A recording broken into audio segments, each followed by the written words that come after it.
বাড়িতে গিয়ে এবার আমার দেবরের ৪টা ঘুঘু পাখি দেখে আমার মনটা এত ভালো হয়ে গিয়েছে। পাখি আমার খুবই প্রিয় একটা প্রাণী। অনেকেই অনেক কিছু পুষতে ভালোবাসে। কেউ পাখি, কেউ বিড়াল, কেউ কুকুর। তবে আমার পাখি পুষতে খুব ভালো লাগে। যদিও এখন আমার কোনোই পোষা পাখি নাই। তারপরেও কারো পোষা পাখি দেখলে আমার খুব ভালো লাগে।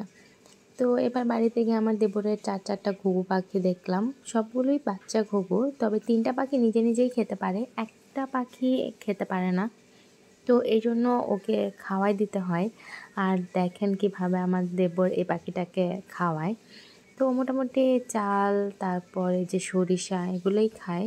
তো এগুলো মিক্সড করে অন্য পাখিগুলোকে যেমন দেওয়া হয়, ওই পাখিগুলো খুঁটে খুঁটে খায়। কিন্তু এই পাখিটা খেতে পারে না, তাই ওকে এভাবে ধরে ধরে মুখে দিয়ে দিতে হয়। আর ওকে পানি দেওয়ার জন্য এই যে ইনজেকশানের যে সিরিজটা থাকে সেটা ব্যবহার করা হয়।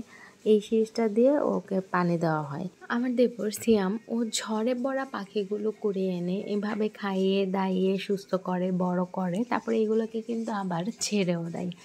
তবে ছেড়ে দিলেও অনেক পাখিই কিন্তু ওর কাছে বারবার ফিরে আসে এবং ও সেগুলোকে খাবার দেয়। তো ওর এই জিনিসটা আমার কাছে খুব ভাল লাগে। মানে পাখিদের সাথে ওর একটা দারুণ সখ্যতা তৈরি হয়ে যায়। ও পাখিদের যেমন ভালোবাসে, পাখিরাও ওর ভালোবাসাটা মনে হয় বুঝতে পারে, যার কারণে বারবার ওর কাছে ফিরে আসে। এর আগে ঝড়ে কুড়িয়ে পাওয়া একটা চিল পাখির সাথে ওর এরকম সখ্যতা হয়েছিল। যাই হোক, পাখির সাথে মানুষের সখ্যতা বিষয়টা খুব দারুণ না?